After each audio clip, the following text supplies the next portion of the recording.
Very good afternoon to all of you. Today I am here to discuss on the topic Medicinal and Toilet Preparation Act 1955 and rules there under 1960, 1976. So इस act को हम excise duty act भी बोलते हैं, medicinal and toilet preparation act को. सो इस lecture में हम क्या पढ़ेंगे, अब एक्साइज ड्यूटी क्या होता है, जहाँ जहाँ पर भी अल्कोहल यूज होगा. ठीक है, तो अल्कोहल कुछ डेफिनेशन हम पढ़ते हैं इसमें, देन फिर हम प्रोविजंस पढ़ेंगे. बॉन्डेड नॉन बॉन्डेड लेबोरेटरी क्या होती है, ड्रग क्या होता है. तो अल्कोहल आपको पता है it is an important industrial solvent, excellent preservative होता है और एक थेरेप्यूटिक एजेंट भी है. However, it is likely to be misused and could be a drug of addiction. ये एक्ट क्यों आया, what was the main objective behind this, वो मैं आपको बताने जा रही हूँ कि एक्साइज ड्यूटी एक्ट इसको क्यों बोलते हैं. जहाँ जहाँ पे अल्कोहल यूज होता है बहुत सारी ऐसी प्रिपरेशंस होती हैं, बिकॉज अल्कोहल का एक इंडस्ट्रियल सॉल्वेंट का काम करता है बहुत ही अच्छा, और प्रिजर्वेटिव भी है और थेरेप्यूटिक एजेंट भी है. सो कई बार बट क्या होता था कि ये जो अल्कोहल है मिसयूज्ड भी हो जाता है और ड्रग ऑफ एडिक्शन भी हो जाता है, जिसको हम यूफोरिक ड्रिंक्स भी बोलते हैं. So before the enactment of this act there was a chaotic condition थी prevailing in the country in relation to the price structure of the alcohol as a raw material, कि बहुत ज़्यादा था raw material की तरह, because कुछ लोग abusive purpose के लिए भी यूज होते थे. सम स्टेट्स पर rich in production of alcohol, कुछ स्टेट्स क्या होती थी प्रोडक्शन ऑफ अल्कोहल में बहुत ज़्यादा रिच थी, वाइल जो अदर्स थी they utilize as a raw material in the manufacturing of formulations. And in the absence of uniform excise policy, पहले क्या था, टैक्स कोई ऐसा यूनिफॉर्म नहीं था, तो प्राइस स्ट्रक्चर था जो अल्कोहल का containing medicine was varying from state to state and within the country. ये हरियाणा में अलग है, पंजाब में अलग है, तो ऐसे स्टेट टू स्टेट डिफर करता था. सो इस डिफिकल्टी को ओवरकम करने के लिए, to ensure that uniform structure है एक्साइज ड्यूटी का for alcoholic products, that act was enacted. इसलिए एक्ट को इनेक्ट किया गया and the act is effectively implemented throughout India from 15th April 1957 से all over the India इसको implement कर दिया गया. इसके अंदर 11 chapters और 21 sections हैं. So what was the main objective? It provide for the levy and collection of the duties of excise on medicinal and toilet preparation containing alcohol, opium, Indian hemp and other narcotic drugs and जितना भी लेवे मतलब tax हमने लेना है जिन जिन उन preparations पे जहाँ पे भी अल्कोहल, ओपियम, इंडियन हेम्प या कोई भी अदर नार्कोटिक ड्रग्स को हम यूज कर रहे हैं. ठीक है, तो उनके ऊपर टैक्स लगना चाहिए. तो डेफिनेशंस आप इसमें क्या आती हैं, फर्स्ट है अल्कोहल की. अल्कोहल क्या होता है, जहाँ पे भी वर्ड अल्कोहल आएगा इस चैप्टर में, it means ethyl alcohol of any strength and purity having chemical composition. C2H5OH is the ethyl alcohol. Second definition is dutiable goods. वो क्या होती है, it includes the medicinal and toilet preparation specified in the schedule as being subject to the duties of excise. ऐसी preparation जिनके ऊपर excise duty लगती है. Medicinal preparations, it includes the drug use as a remedy. ऐसी preparation जो remedy की तरह use होते हैं और प्रिस्क्रिप्शन प्रिपेयर्ड फॉर इंटरनल और external use of human beings और एनिमल्स, जो भी एज ए प्रिस्क्रिप्शन यूज होती है एज ए ह्यूमन बीइंग और animal, and all the substances which is intended to be use, जिसको हम बोल सकते हैं कि वो यूज हो सकता है treatment, mitigation, prevention of diseases in human beings and animal. ये था मेडिसिनल प्रिपरेशन. नेक्स्ट आता है toilet preparation. Toilet preparation are the preparations which are intended to be used in the toilet of the human body. Toilet of the human body से यहाँ पर क्या meaning है कि परफ्यूमिंग एपरल जैसे cosmetics जितने भी हमारे होते हैं, जो कि हमारी अपीयरेंस को चेंज करने के लिए, ऑल्टर करने के लिए, क्लीन करने के लिए, improve alter the complexion, skin, hair, teeth, nails, including deodorants and perfumes, ये सब हमारा आता है टॉयलेट प्रिपरेशन के अंदर. नेक्स्ट आता है अब बॉन्डेड मैन्युफैक्चरिंग और नॉन बॉन्डेड मैन्युफैक्चरिंग क्या होते हैं. ये सबसे इंपॉर्टेंट है इस चैप्टर में, डिफरेंस भी इसमें आता है. बॉन्डेड मैन्युफैक्चरिंग ध्यान से सुनना, ये क्या होता है, इट मींस द प्रेमिसेस और any part of the premises approved and licence for the manufacture and storage of medicinal and toilet preparation. Bonded manufacturing आप किसको बोलते हैं, वो कोई भी प्रेमिसेस जो अप्रूव्ड है या जहां पर लाइसेंस मिला हुआ है मैन्युफैक्चरिंग करने का या स्टोरेज करने का, किन ड्रग्स को, मेडिसिन एंड टॉयलेट प्रिपरेशंस को, जो कि जिसके अंदर क्या होता है, अल्कोहल होता है इंडियन हैम्प होता है या अदर नार्कोटिक ड्रग्स होती है, on which duty has not been paid, जिनके ऊपर ड्यूटी पे नहीं की होती, वो होता है बॉन्डेड, मतलब बॉन्ड मतलब किसी को बांध के रखना, तो इसमें ड्यूटी मतलब टैक्स पे नहीं किया हुआ, तो वो होगा बॉन्डेड मैन्युफैक्चरिंग। नॉन बॉन्डेड में क्या डिफरेंस रहता है? एक ही डिफरेंस है मेन, मीन्स द प्रेमिसेस और any part of the premises approved and license for the manufacture and storage of medicinal and toilet preparation containing alcohol, opium, Indian hemp and other narcotic drugs or narcotics on which duty has been paid. अब non bonded में क्या है, duty पे पहले ही कर दिया तो इसलिए वो बॉन्ड के अंदर नहीं है। नेक्स्ट आता है डीनेचर्ड स्पिरिट और डीनेचर्ड अल्कोहल का मतलब क्या होता है? Alcohol of any strength which has been rendered unfit for the human consumption by the addition of the substances approved by the central government or by the state government with the approval of the central government. इसमें क्या आता है? कोई भी alcohol का strength जो कि जिसको बोला कि अनफिट है ह्यूमन कंजप्शन, ह्यूमंस को नहीं यूज करना चाहिए। Spirit store, next definition, spirit store में क्या होता है? It means that the portion of the bonded और the non bonded manufacturing which is set apart for the storage of alcohol, opium, Indian hemp and other narcotic drugs or narcotics purchased free of duty or at prescribed rate of duty specified in the schedules of the act. इसमें क्या है? वो portion spirit store bonded या non bonded manufacturing का जिसके apart कर रखा है हमने, जिसपे हम क्या करते हैं? स्टोर मतलब स्टोर हाउस है किसका? अल्कोहल, ओपियम, जितनी भी हमारी नार्कोटिक ड्रग्स हैं और अल्कोहल है, परचेज फ्री ऑफ ड्यूटी और at prescribed rates of duty, जहां पर हम स्पिरिट को स्टोर करते हैं। Next is sub standard preparations क्या होती हैं? A pharmacopoeial preparation in which the amount of any of the various ingredient is below the minimum that pharmacopoeial composition would require.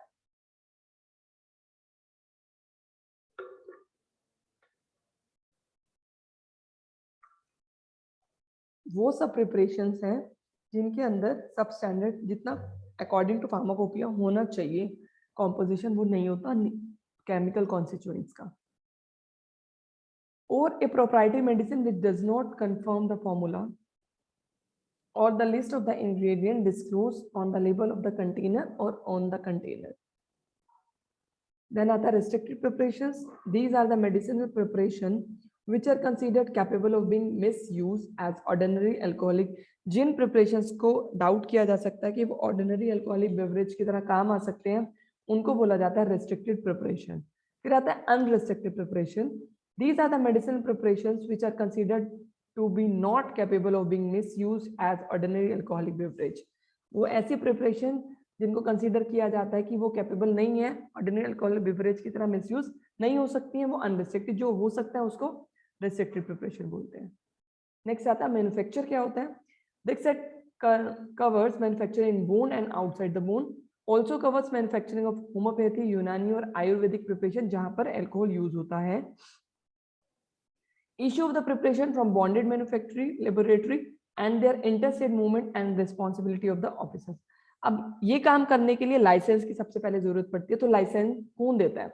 Central government by notification in the official gazette provided from such date as may be specified. No person shall engage in the production or manufacture of any dutiable goods or their ingredients or specific containers or labels for such goods except under the authority and in accordance with the terms and conditions of the license under this act. इसके लिए क्या है? जिन persons को भी engage रहना है medicine and toilet preparation बनाने के लिए, उनको सेंट्रल गवर्नमेंट से पहले लाइसेंस लेना पड़ेगा और हर license every license shall be granted और स्पेसिफिक एक एरिया के लिए मिलता है और एक टाइम पीरियड के लिए subjected to the prescribed conditions and restriction. Conditions क्या रहती हैं लाइसेंस की? No licence for the alcoholic medicinal is given unless there is a licence issue under drug and cosmetic act. पहले आपको डीएनसी एक्ट से लेना है लाइसेंस, फिर अल्कोहलिक प्रिपरेशंस के लिए licence under DCA can only approach to the excise commission for issue of alcohol. जब आपके पास लाइसेंस है ड्रग एंड कॉस्मेटिक एक्ट के अकॉर्डिंग, तब आप अल्कोहल वाला लाइसेंस एक्साइज कमिश्नर से लेंगे। If the formulations containing alcohol, अगर आपके पास फॉर्मुलेशंस बना रहे हो आप जिसमें अल्कोहल है। लाइसेंस कैसे मिलता है? On payment. आपको एक प्रिस्क्राइब फी दे रखी है, वो देनी पड़ेगी। जब आप fulfilment subject to the fulfilment of the conditions for the manufacturing in bond and outside the bond of medicine and toilet preparation, चाहे आयुर्वेदिक बना रहे हो आप, होम्योपैथी, यूनानी या बॉन्डेड वेयर हाउस में हो। प्रोसीजर क्या होता है? मैन्युफैक्चरिंग इन बोन के लिए आपको एक्साइज कमिश्नर से लेना है लाइसेंस। आउटसाइड द बोन के लिए, जिसमें आप ऑलरेडी पे कर चुके हो, from the state government authorised officer से ले सकते हो आप। The application of grant of license should be submitted in the prescribed along with the fee। Application के साथ आपको एक चालान देना होता है लाइसेंसिंग अथॉरिटी को 2 months पहले before the start of manufacturing.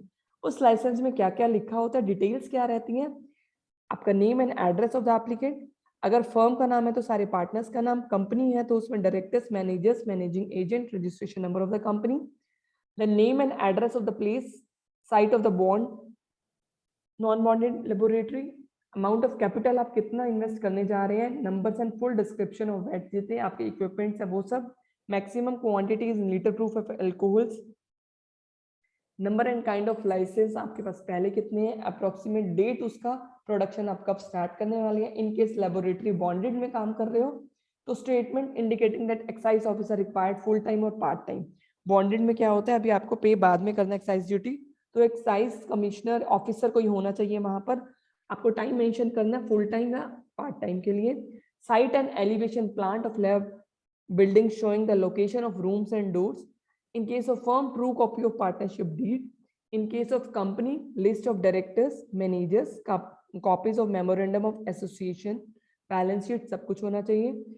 Inquiry licensing authority आपने अप्लाई कर दिया, क्या इंक्वायर करेगा, क्वालिफिकेशन एंड एक्सपीरियंस जिसने अप्लाई किया है, इक्विपमेंट कितने हैं वहां पर, suitability of the propose building जहां पर है प्लेस वो ठीक है या नहीं। अब आता है मैन्युफैक्चरिंग इन बोन, आपको लाइसेंस मिल गया, मैन्युफैक्चर कैसे स्टार्ट करेंगे, without payment of the duty, क्योंकि इन बोन में आप काम कर रहे हैं तो इसमें ड्यूटी पे करने की जरूरत नहीं है अभी आपको। Rectified spirit is issued with sufficient securities and bone. Bonded laboratory ideal requirements क्या क्या रहेंगी आपकी, फर्स्ट एक तो आपके वहां पर स्पिरिट स्टोर होना चाहिए, ठीक है, rooms for manufacturing of medicinal preparations, rooms for the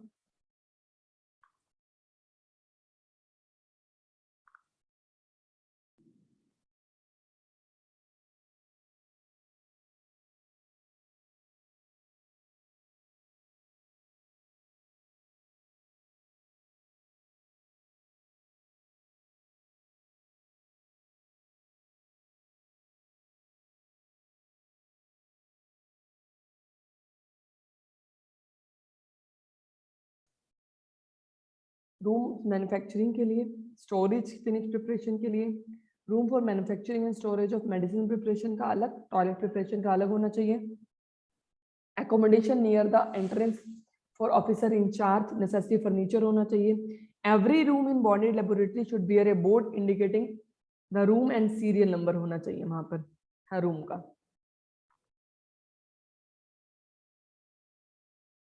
next, sinks और वॉश बेसिन्स कनेक्ट होना चाहिए जनरल ड्रेनेज के साथ, गैस और इलेक्ट्रिसिटी की सप्लाई होनी चाहिए और ऐसा होना चाहिए कि इजीली कट हो जाए and at the end of the day.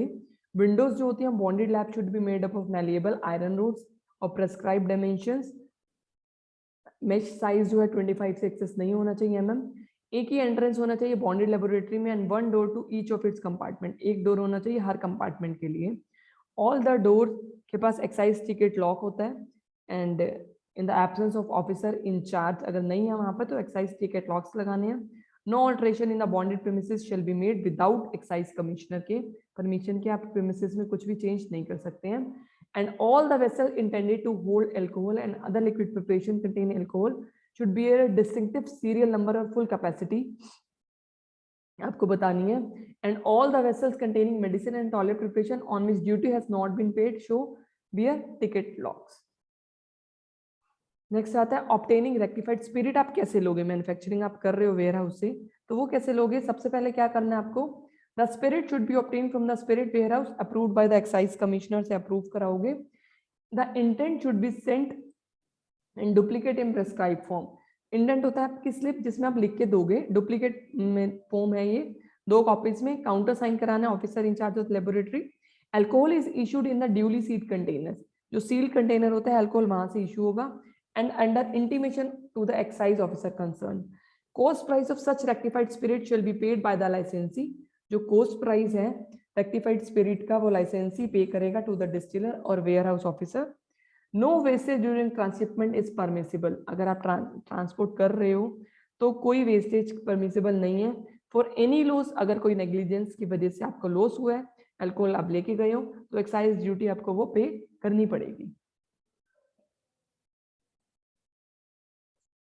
Next है वेरिफिकेशन. आपने प्रोक्योर कर लिया, वहां से वेरिफिकेशन होगा on it's arrival in the bonded. आपने वेयर हाउस से ले लिया, अब बॉन्डेड लेबोरेटरी में पहुंचने पर ऑन अराइवल अल्कोहल को वॉल्यूम में मेजर किया जाएगा, स्ट्रेंथ में उसकी एंट्रीज लिखी जाएंगी रजिस्टर में और स्टोर कर देंगे स्पिरिट स्टोर रूम में एक्साइज टिकट लॉक के साथ with perfect coordination between excise officer in charge and officer of manufacturing unit.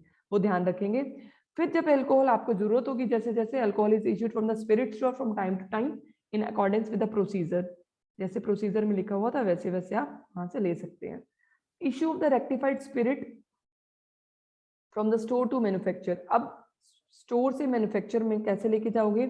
Manufacturer should calculate requirement of alcohol and hand it over the officer in charge को दे दोगे. फिर officer in charge alcohol को manufacturer को देगा और and all the ingredient should be kept ready and on receipt of alcohol the solvent should be mixed immediately in the presence of officer in charge के presence में आपको मिक्स करना होगा. वहां पे परकोलेटर्स, the percolator other vessels containing alcohol during the process of manufacture and storage should be labeled with the name of the product. आपको name product का, batch number, description, quantity of alcohol, use कितना use करें, date of manufacture and quantities of the preparation removed, ये सब mention करना होता है. Preparation should be immediately remove to the finished good store making entry into the register for the quantity and given a batch number. Up to 200 ml from each batch is permitted to be withdrawn without payment of duty for the determination of alcoholic strength. 200 ml तक ले सकते हो, इससे ऊपर आप नहीं ले सकते हैं.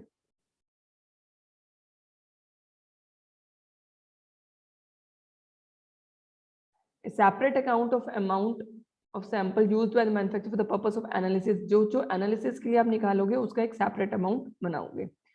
फिर आता है स्टोरेज. जब आपका फिनिश प्रिपरेशन हो गया है तो स्टोर कैसे करोगे आप? नेक्स्ट टॉपिक है स्टोरेज ऑफ फिनिश प्रोडक्ट. अब जब आपको बन गया तो क्या करना है? It should be store bulk jars और बॉटल. जब तक आप आगे नहीं भेज रहे हो बल्क जार और बॉटल में रख सकते हैं. Preparation ready for issue shall be filled in container not less than 57 ml capacity से कम नहीं होना चाहिए कोई भी. हर कंटेनर को प्रॉपर लेबल करना है, सिस्टमेटिकली अरेंज करना है आपको. On the rack for the ready identification of the batch should be stored for a period of 3 years or more with the permission of excise commissioner. से permission लेके आप 3 साल से ऊपर तक अगर करना है तो एक्साइज कमिश्नर की आपको परमिशन लेनी पड़ेगी. अब issue the preparation from the bonded lab. Application prescribe form में आप एक्साइज ऑफिसर को देंगे कि वो चेक करेगा एंट्रीज को और मैन्युफैक्चरर को बोलेगा ड्यूटी पे करो. Then he will issue a permit and allow the required quantities. जब ड्यूटीज पे हो जाएंगी तब आपके पास परमिशन होगी, आप वहां से रिमूव कर सकते हैं. ये था बॉन्डेड में. नॉन बॉन्डेड में डिफरेंस क्या रहता है कि इसका मैन्युफैक्चरिंग और सेल ओनली सनराइज और सनसेट में ही होगा and only on those days and hour which is fixed by excise commissioner जो करता है. बिल्डिंग अरेंजमेंट ऑलमोस्ट सब सेम है. सेपरेट यूनिट होनी चाहिए other than business. Separate facilities spirit store, labs के लिए, फिनिश के लिए, 1 entrance and 1 door, pipes, gas supply, finished store के लिए. रेक्टिफाइड स्पिरिट ड्यूटी पेड है इसमें, तो आपको लाइसेंसी को क्या करना है? इंडेंट देना है चलान के साथ. Cost of such rectified spirit shell be paid by the लाइसेंसी. पहले ही आप पे कर दोगे, उसमें क्या होता था बाद में पे करते हैं. आफ्टर कंफर्मेशन जब हो जाएगा correct amount, officer in charge issue कर देगा और एंट्री कर लेगा अपने रजिस्टर के अंदर और जो स्पिरिट है मिला आपको स्पिरिट स्टोर से ट्रांसफर कर देंगे. मैन्युफैक्चरिंग कैसे करनी है? लाइसेंस प्रीमिसेस होना चाहिए, registered each manufacturing preparation with its batch. Transfer करना फिर फिनिश प्रिपरेशन को फिनिश स्टोर में so that it can check from the account register. Finished products prepared from alcohol with different duties need to be stored separately. Bulk preparations को अलग करना है. From time to time manufacturing quantities from bulk taken manufacturing should be entered time to time. जितना जितना आप use कर रहे हो वो आपको लिखते रहना है. एग्जाम्पशन किस किस को है ड्यूटी पे, किसको नहीं पे करनी है? वो है government hospital, dispensary, charitable hospitals, government medical store, institutions जो कि डिस्ट्रिक्ट मेडिकल ऑफिसर्स ने दिया था, medicine free to poor, and anything in public interest में अगर आप कुछ काम कर रहे हो तो. So this is about the manufacturing in bond and outside the bond. Then आता है आपका एक्सपोर्ट. एक्सपोर्ट कैसे होता है? No duty shall be paid on alcoholic preparation which are exported from India. Duty, export of duty पे goods है और non duty पे गुड्स होते हैं. ड्यूटी पे गुड्स के लिए आपको मिनिमम 48 आवर्स का नोटिस देना है एक्साइज ऑफिसर को. फिर वहां पे केमिकल एग्जामिनर होगा. Based on the alcoholic content excise duty को रिबेट मिलेगा. नेम एंड एड्रेस होना चाहिए कंसाइनी का, total quantities, description of the good, alcoholic strength और ग्रॉस वेट पूरे पैकेज का. ड्यूटी पेड गुड्स का क्या करते हैं? सील करके रख देते हैं पैक को, ठीक है. और आफ्टर कंफर्मेशन वहां पर रिबेट आप क्लेम कर सकते हो. तो एक्सपोर्ट आउटसाइड द बोन और अंडर बोन में duty already paid. Under bone में विदाउट पेमेंट ऑफ ड्यूटी होता है.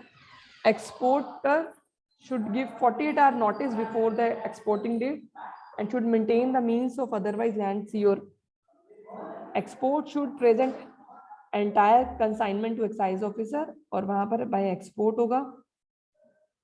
Excise officer take samples and send for analysis. ये दोनों में रहता है. इसमें विदाउट पेमेंट ऑफ ड्यूटी होता है, इसमें ड्यूटी ऑलरेडी पेड होता है. एक्साइज ऑफिसर को क्या करना है? सैंपल लेने और एनालिसिस के लिए भेजने हैं. And all the good should contain, उनमें सीरियल नंबर, ओनर का नाम, मार्क, कितना क्वांटिटी है. फिर एक्साइज ऑफिसर एक सील लगाएगा और एक रिटर्न कर देगा डुप्लीकेट कॉपी में on application to the exporter. Powers है एक्साइज ऑफिसर की इंस्पेक्शन करना, entry, search, seizure, detention of the person, suspension, summons भेज सकते हैं, prosecutions, disposal of the seized articles, power to arrest and power to make rules. Responsibilities रहती हैं. Manufacturing Ayurvedic और homeopathy है. देन ऑफेंसेस एंड पेनल्टीज में क्या रहता है? अगर फर्स्ट कन्विक्शन है 6 months का और 2000. ऐसे ही अगर आप प्रूफ नहीं पे कर पा रहे हो, failure to proof furnish proof है तो 2000 का है. ऑब्स्ट्रक्शन अगर आपने ऑफिसर को रोका है तो 500 का है. ऐसे फॉल्स अकाउंट्स बनाए दिखाए आपने तो 2000 and 1000. So this is all about the Medicine and Toilet Preparation Act. So thank you for watching the video.